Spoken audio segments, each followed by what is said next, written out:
नमस्कार। महाभारत के विशाल कैनवस से मैनेजमेंट और लीडरशिप के सबक समझने की हमारी इस यात्रा में एक बार फिर आपका स्वागत है।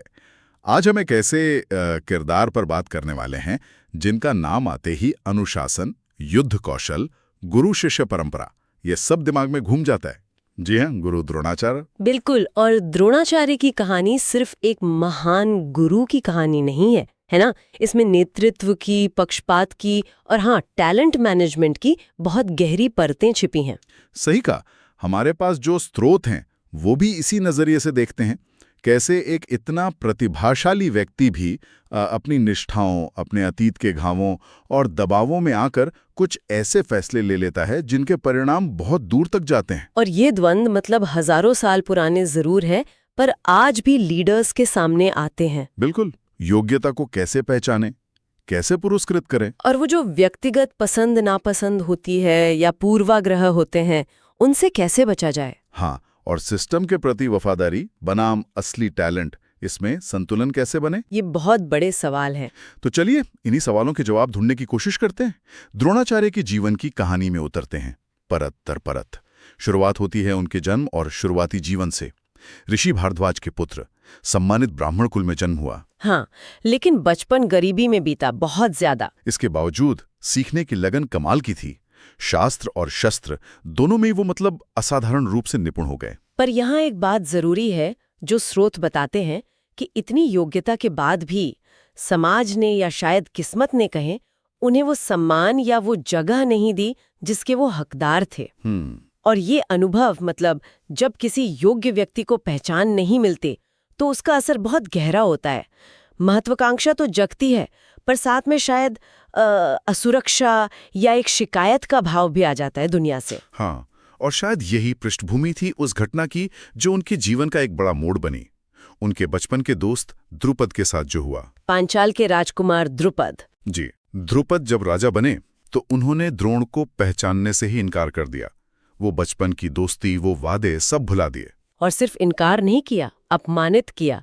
कहा कि भाई, एक राजा और एक गरीब ब्राह्मण में कैसी दोस्ती। ये बहुत बड़ा अपमान था, सार्वजनिक अपमान। और यहीं से, जैसा कि जिक्र मिलता है, वो प्रतिशोध की भावना जागी कि द्रुपद को सबक सिखाना है। ये सिर्फ व्यक्तिगत बदला नहीं था शायद। हाँ, लगता तो यही है। ये अपनी योग्यता साबित करने की, उस सामाजिक तिरस्कार का जवाब देने की भी एक तीव्र इच्छा थी। बिल्कुल। और इसी संकल्प के साथ वो हस्तिनापुर आए, जहाँ भीष्म ने उनकी प्रतिभा को पहचाना, उन्हें कुरु राजकुमारों को शस्त्र विद्या सिखाने का काम सौंपा, एक प्रतिष्ठित पद। यहाँ से गुरु द्रोणाचार्य का नया अध्याय शुरू होता है, एक शिक्षक के तौर पर। और वो कमाल के शिक्षक थे, इसमें कोई शक नहीं। हाँ, उन्होंने सभी राजकुमारों को, पांडव हों या कौरव, यहाँ तक कि अपने बेटे अश्वत्थामा को भी पूरी लगन से सिखाया। अनुशासन, अभ्यास, सब पर जोर दिया। शुरू में तो काफी निष्पक्ष नजर आते हैं, सबको बराबर का ज्ञान दे रहे हैं। लेकिन फिर, जैसा विश्लेषण बताता है, उनका ध्यान अर्जुन पर ज्यादा टिकने लगा। हाँ, अर्जुन में वो बात थी भी। नैसर्गिक प्रतिभा तो थी ही, पर लगन, सीखने की इच्छा, गुरु के प्रति समर्पण, वो असाधारण था। देर रात तक अभ्यास करना, मुश्किल सवाल पूछना, खुद को चुनौती देना। द्रोणाचार्य उसकी इस एकाग्रता से, इस क्षमता से बहुत प्रभावित हुए। और इसी का नतीजा था कि एक दिन उन्होंने सबके सामने घोषणा कर दी। हाँ, वो घोषणा, अर्जुन मेरा सर्वश्रेष्ठ शिष्य है और दुनिया का सबसे महान धनुर्धर बनेगा। अब इस घोषणा ने अर्जुन को तो प्रेरित किया होगा, पर बाकी लोगों का क्या? दुर्योधन, कर्ण, उनके मन में ईर्ष्या जगी, प्रतिस्पर्धा का भाव और तेज हो गया। यहीं पर नेतृत्व में पक्षपात का वो पहला संकेत मिलता है ना। बिल्कुल, स्रोत यही इशारा करते हैं। देखो, गुरु का काम प्रतिभा पहचानना है, निखारना है जरूर, लेकिन किसी एक को सार्वजनिक रूप से बेस्ट या फेवरेट घोषित कर देना, वो भी ऐसे माहौल में जहां पहले से ही सत्ता संघर्ष चल रहा हो, हाँ, वो टीम में दरार डाल सकता है। बिल्कुल। ये अनजाने में ही सही, पर एक किस्म का फेवरेटिज्म है जो दूसरों को हतोत्साहित कर सकता है। लीडर की निष्पक्षता पर भी सवाल उठता है। सही कहा। और ये बात और साफ हो जाती है जब कहानी में एकलव्य आता है। एकलव्य, निषाद बालक, सामाजिक रूप से राजकुमारों से बहुत नीचे। वो भी द्रोण से सीखना चाहता था, उनकी प्रसिद्धि सुनकर आया था। लेकिन द्रोण ने सीधे मना कर दिया, कहा कि वो सिर्फ राजकुमारों को सिखाते हैं। ये फैसला उस समय के सामाजिक नियमों वर्ण व्यवस्था पर आधारित था। यहाँ उन्होंने प्रतिभा की संभावना पर ध्यान नहीं दिया। नहीं, उन्होंने सामाजिक नियम और शायद हस्तिनापुर के प्रति अपनी जो निष्ठा थी उसको प्राथमिकता दी। लेकिन एकलव्य ने हार नहीं मानी, ये कमाल की बात है। बिल्कुल नहीं मानी।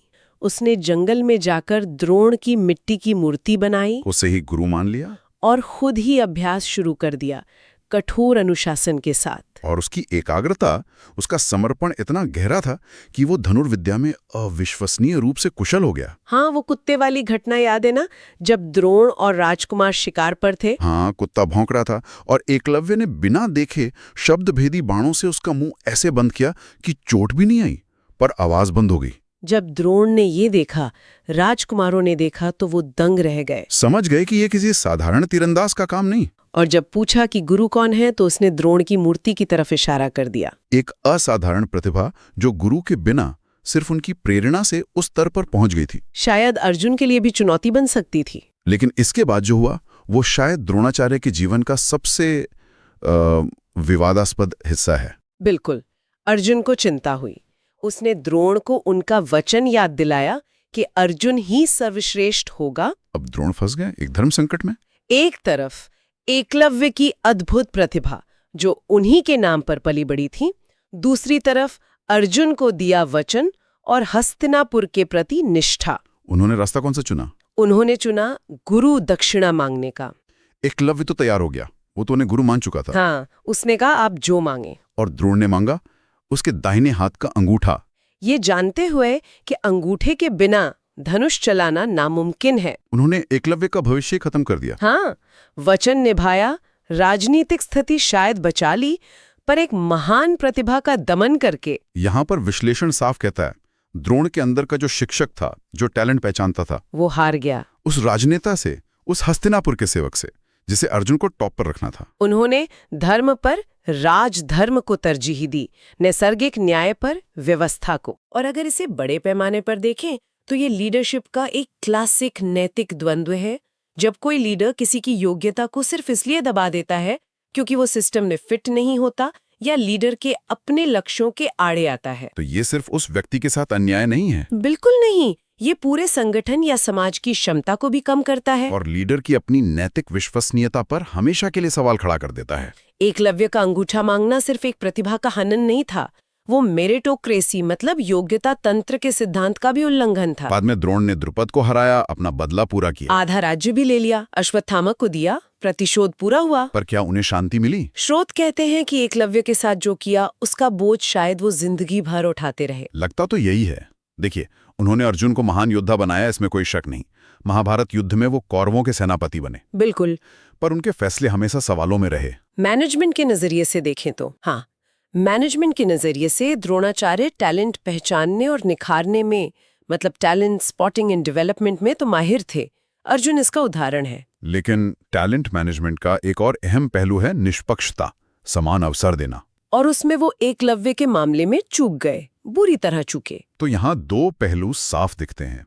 एक तरफ अर्जुन जैसे हाई पोटेंशियल को पहचानना, उसे हर सुविधा देना, जो एक अच्छे लीडर का काम है, और दूसरी तरफ एकलव्य जैसी अनकन्वेंशनल प्रतिभा को सिर्फ इसलिए नकार देना या हटा देना क्योंकि वो सही बैकग्राउंड या सिस्टम से नहीं आता। ये गंभीर लीडरशिप बायस है, प्रतिभा का कुप्रबंधन, टैलेंट मिसमैनेजमेंट है। उन्होंने योग्यता मतलब मेरिट पर पद, स्टेटस और व्यवस्था, सिस्टम को प्राथमिकता दी। और यही गलती स्रोत कहते हैं आज भी कई संगठन दोहराते हैं, अनजाने में। कैसे? लीडर्स अक्सर उन्हीं को आगे बढ़ाते हैं जो उनके जैसे लगते हैं, सोचते हैं या जिनका बैकग्राउंड मिलता जुलता है।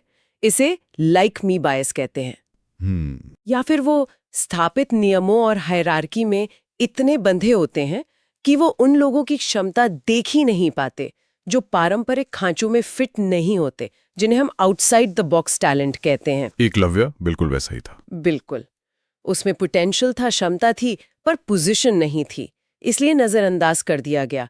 एक सच्चा लीडर पोटेंशियल देखता है, पोजीशन नहीं। तो फिर निचोड़ क्या है इस पूरी कहानी से, इस विश्लेषण से? आज के लीडर्स के लिए क्या मुख्य सबक हैं? मेरे ख्याल से, और जो स्रोत भी इशारा करते हैं, 3 मुख्य बातें निकल कर आती हैं।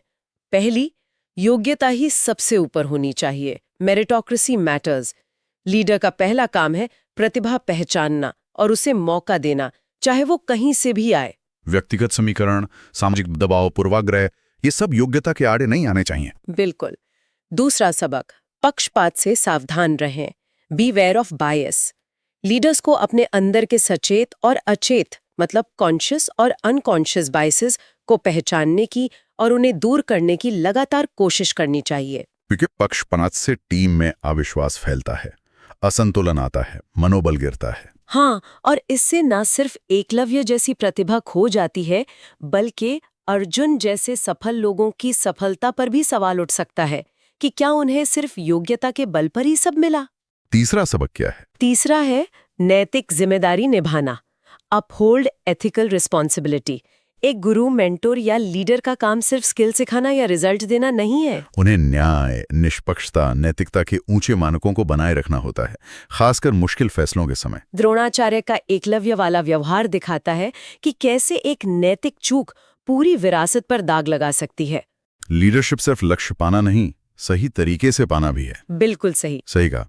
द्रोणाचार्य का जीवन यही सिखाता है कि महानता सिर्फ ज्ञान या कौशल में नहीं, उन मूल्यों में भी है जिनका हम पालन करते हैं, खासकर जब चुनाव मुश्किल हों।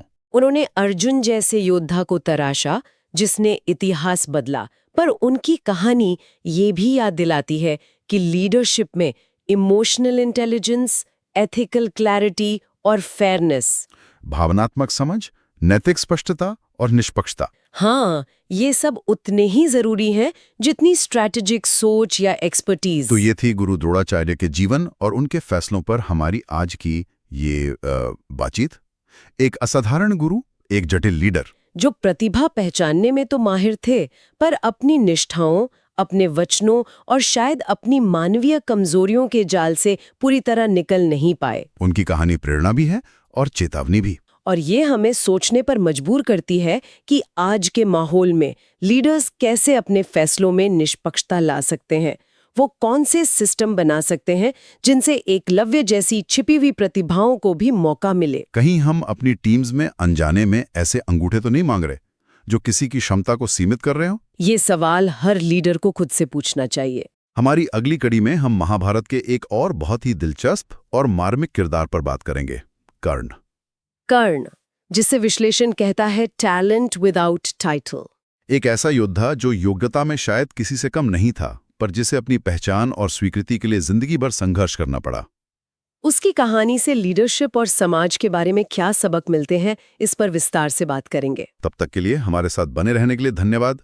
अगर आपको ये चर्चा उपयोगी लगी हो तो इसे अपने साथियों के साथ साझा जरूर करें। महाभारत से मैनेजमेंट, याद रखिए, हर कथा में छिपा है एक लीडरशिप सबक।